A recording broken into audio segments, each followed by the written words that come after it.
Salve, salve legionários! Eu sou Fernando Maidana e James Gunn conseguiu de novo. É isso mesmo, legionários, no vídeo de hoje nós vamos falar sobre Guardiões da Galáxia Volume 2, mas vocês podem ficar tranquilos porque não tem spoilers, a menos que vocês fiquem para nossa cena pós-créditos, lá sim, nós vamos falar tudo sobre o filme. Vale lembrar também que a nossa crítica já saiu lá no site da Legião dos Heróis, ela foi escrita pelo Léo Gravena e ela tem alguns spoilers, mas nada que vai estragar a sua experiência nos cinemas. Então o link tá aqui embaixo, não se esqueçam de conferir o site e também as nossas redes sociais que estão aparecendo aqui na tela. Mas agora vamos falar do filme que é o que interessa, começando pela abertura que tá sensacional. Nós já temos uma cena incrível do Groot e a trilha sonora já se faz presente ali como um personagem à parte. Isso é muito legal. As letras são interessantes, são importantes pro que tá acontecendo na trama. Então a gente percebe isso quando na versão legendada eles traduzem as letras, eles colocam a legenda junto com o texto que tá rolando na cena. Porque você tem que prestar atenção na letra, porque ela tá contando parte da história. Ela faz parte da história de Guardiões da Galáxia, todas as músicas tão sensacionais. Diferente do primeiro Guardiões da Galáxia, que as músicas eram muito mais animadas, aqui a gente tem músicas muito mais intimistas. Elas estão diretamente relacionadas com a história, com os personagens, com o arco desses personagens na tela, e elas funcionam muito bem. Toda a trilha sonora é muito marcante, tão marcante quanto a primeira. Ela pode não ter grandes sucessos dançantes, até porque o primeiro filme bebia muito disso, de sucessos do cinema, de Footloose, né? Então tinha um esquema mais dançante, mais animado, mas aqui ainda assim as letras são sensacionais e as músicas, nossa, elas conversam muito com os personagens e com o telespectador que está assistindo o filme. E logo na cena de abertura a gente já percebe isso com uma cena sensacional do Groot que está roubando a cena. Bom, o Groot na verdade ele tem um papel de alívio cômico mais do que no primeiro filme. Só que aqui a gente tem a versão do bebê Groot, né, que é muito mais fofinho, muito mais bonitinho, mas ainda é aquele Groot com aquela mentalidade do adulto num corpo pequenininho, num galinho, num brotinho. Mas é sensacional essa dinâmica do Groot. Cara, você não pode esperar muita coisa do Groot, né? Você não quer que o arco dele seja melancólico, que ele tenha uma redenção. O Groot não precisa de nada disso. Nos quadrinhos, o Groot é um puta personagem chato, cara. Ele vem sendo melhorado de acordo com as aparições. E é claro, com Guardiões da Galáxia nos cinemas, eles deram uma atenção a mais pro Groot. Ele até acabou se fundindo com o Venom nos quadrinhos e algumas histórias. Mas ele sempre foi um personagem estranho ali dentro dos Guardiões da Galáxia. Ele chegou como um personagem arrogante e tal, bem diferente da personalidade que a gente tem nos cinemas. Então não tem uma história base pro Groot pegar no cinema e falar, nossa, eles vão adaptar esse arco do Groot, vai ser sensacional de ver. Não precisa disso. Então o Groot fofinho lá tá mais do que suficiente, até porque a gente tem muitos personagens, cara. E diferente do primeiro filme, que ele foi uma introdução que conseguiu trabalhar todo mundo, aqui a gente vê algumas histórias deixadas de lado, né? Tipo, a Gamora, ela é muito importante dentro dos Guardiões da Galáxia, tem um desenvolvimento da Nebulosa, mas a gente vê que a gente não tem tanto desenvolvimento da Gamora. Eu acho que porque no primeiro filme a gente já teve isso. A gente já teve a Gamora, ela com a redenção dela, ela saindo das garras do Thanos, abandonando aquela imagem da mulher mais perigosa do mundo e se juntando aos Guardiões da Galáxia para defender o universo.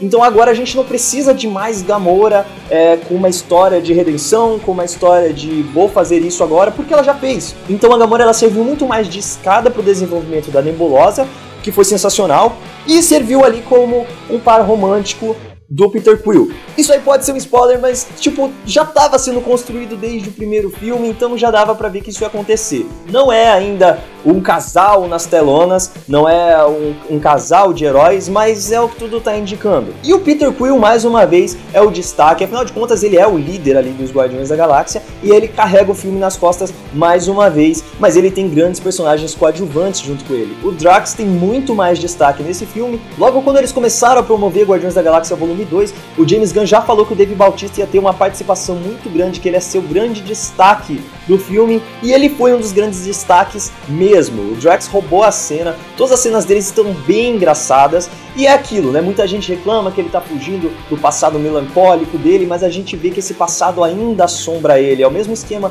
do Peter Parker, que faz piada do Deadpool, que faz piada das coisas que aconteceram com ele como uma forma de escapar. A gente tem o Drax como um alívio cômico, meio que tentando suprimir o que aconteceu com ele, o que aconteceu com a família dele. E tem uma cena no filme que fica bem claro que isso tá acontecendo, né? Que todo esse humor dele, toda essa diversão, ele parece um cara que tá sempre rindo, que é sempre bobo, que é sempre o alívio cômico.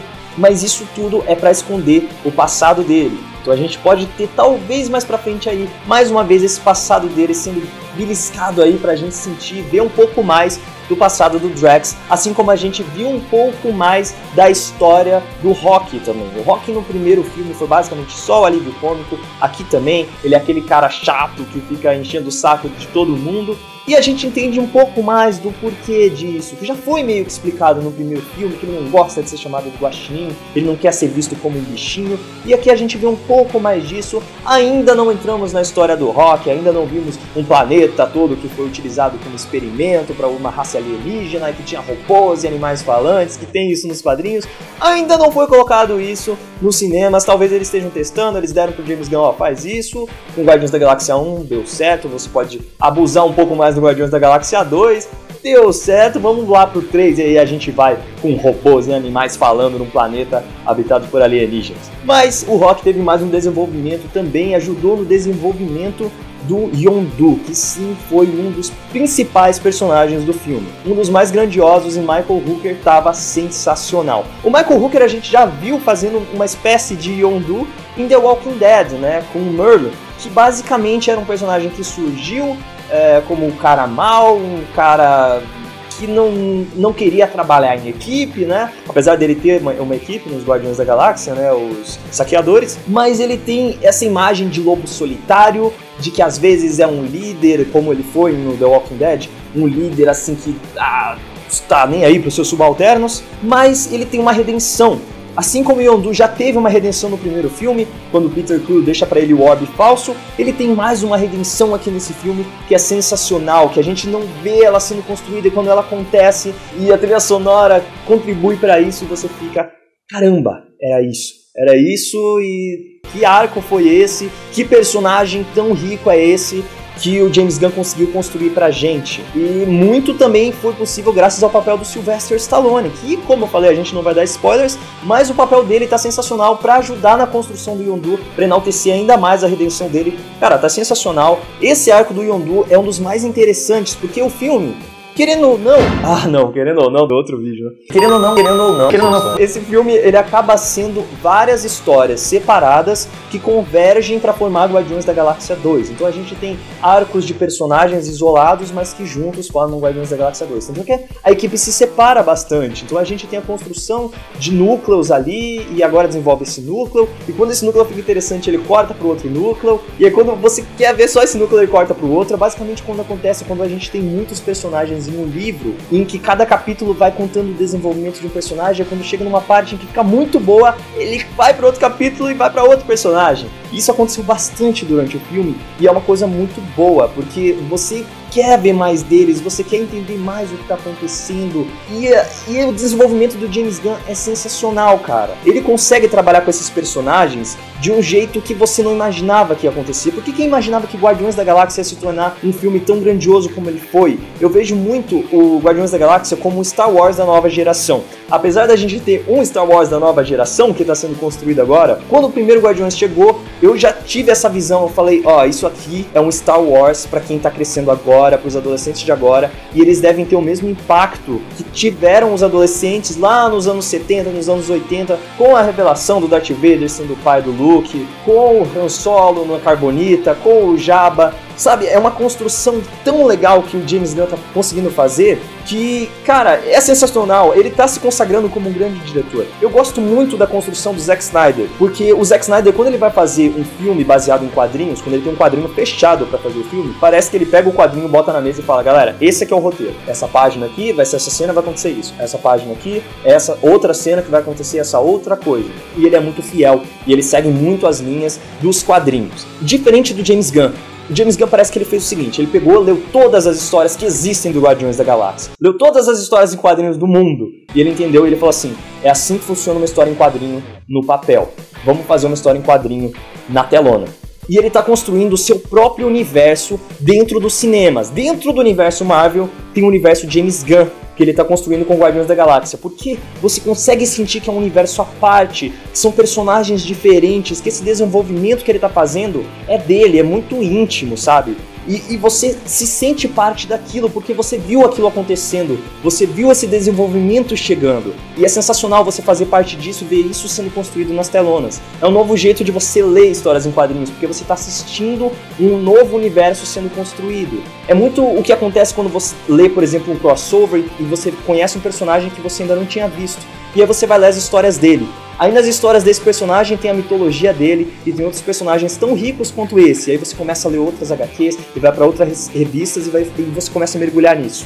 Então a gente viu o Van Diesel falando que queria ver um filme, um spin-off do Groot e do Rock, mas eu queria muito ver um spin-off do Eagle para ver o que ele fez antes disso. Eu queria ver um spin-off dos Saqueadores, eu queria ver um pouco mais da história dos Soberanos, porque é tudo muito incrível, é tudo muito sensacional. E é uma sensação de grandeza que é levada pela construção do roteiro, pela trilha sonora e pela imagem, pela fotografia. Porque eu tava comentando com o Vines, e eu sou o Vines, que Doutor Estranho foi uma viagem muito louca, né? Porque a gente teve mundos paralelos, mundos astrais, projeções, e isso tudo foi representado de maneira sensacional, e por isso é um pouco difícil você abster disso e enxergar Guardiões da Galáxia Volume 2 como uma fotografia ainda mais bela, ainda mais incrível.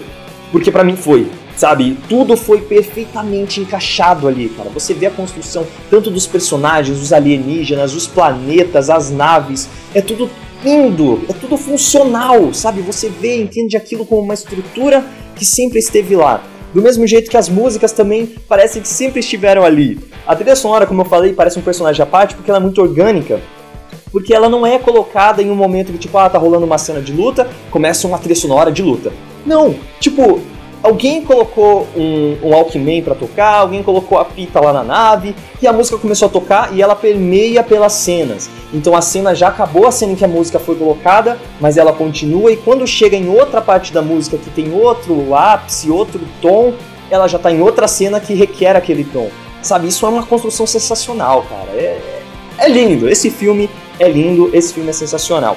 Os vilões estão incríveis, porque você não entende qual a motivação deles, o que está acontecendo, quem é vilão, quem não é vilão. E quando você entende tudo aquilo, você fica... Quadrinhos! É isso, quadrinhos! Os quadrinhos são desse jeito, os quadrinhos acontecem assim, e mais uma vez são quadrinhos nos cinemas. Então essa construção é muito foda, não tem o que falar, é foda, é só isso. Porque você entende, você não se sente traído, você não se sente enganado.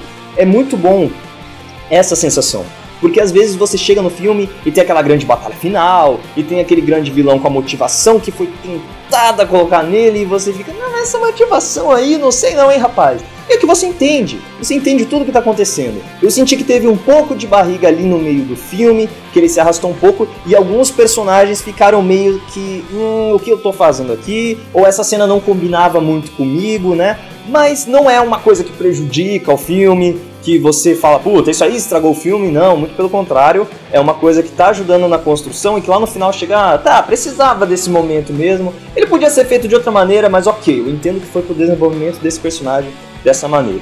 No geral, Guardiões da Galáxia Volume 2 é um dos filmes mais incríveis da Marvel. Ele estourou minha cabeça. Eu sempre gostei muito dessa dinâmica espacial, de Star Trek, de Space Opera, de Star Wars, né? E Guardiões da Galáxia, como eu falei, é isso. É um Star Wars para nova geração. Ele bebe muito dessas fontes, mas ele não se prende a isso, né? E ele também não se prendeu a Guardiões da Galáxia 1. Ele é um filme que ele respeita essa mitologia, ele expande ela, mas ele é um filme próprio. Ele não se sustenta naquilo pra falar, lembra disso? Lembra disso? Tá aqui de novo? Não, ele já te apresentou aquilo e agora ele vai construir uma nova coisa, e essas novas coisas que são construídas, a gente quer ver mais e mais e mais, e eu quero ver mais e mais e mais em Guardiões da Galáxia Volume 3.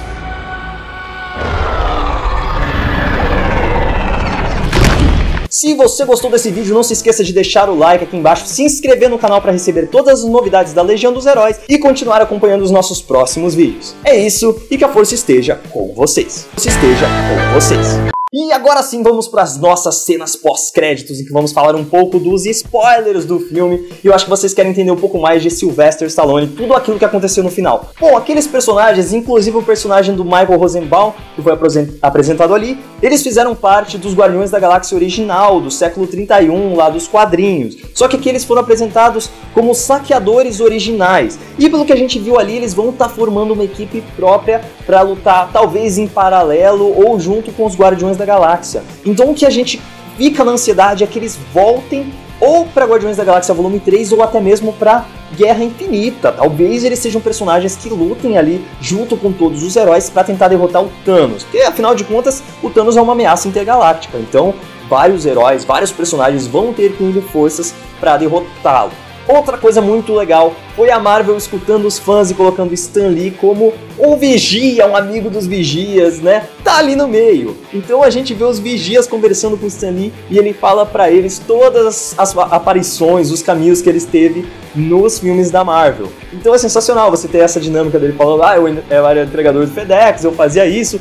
E chega um ponto que são tantas aparições que nem os vigias aguentam mais. Ele fala, meu Deus, esse cara não para de falar, esse cara tá em todo lugar, esse cara enxerga mais que a gente. É uma dinâmica muito bacana. Mas o que eu acho que muita gente ficou de boca aberta foi com a cena pós-créditos da Yesha, que a gente teve ali, Adam Warlock sendo introduzido no universo cinematográfico Marvel. Nos quadrinhos aconteceu o contrário, né? Primeiro veio o Adam Warlock e depois a experiência foi para tentar fazer a mulher perfeita, para procriar com Adam Warlock, né? Que foi a Yesha, que veio como ela. Na verdade veio como um homem, depois virou ela, né? Tem uma bagunça aí no meio. Mas agora a gente tá vendo que o Adam Warlock vai ser uma criação dela. Então, Adam Warlock vai estar no universo cinematográfico Marvel. A gente só não sabe se vai ser Guardiões 3, se vai ser Vingadores, aonde esse cara vai estar incluído. Será que ele tá com uma joia do infinito? Dificilmente. Mas Adam Warlock já foi plantada a semente ali para ele aparecer. Se vocês têm mais alguma dúvida, comentem aí embaixo nas nossas redes sociais que já ficaram no começo do vídeo. E é isso. Agora sim, que a força esteja com vocês.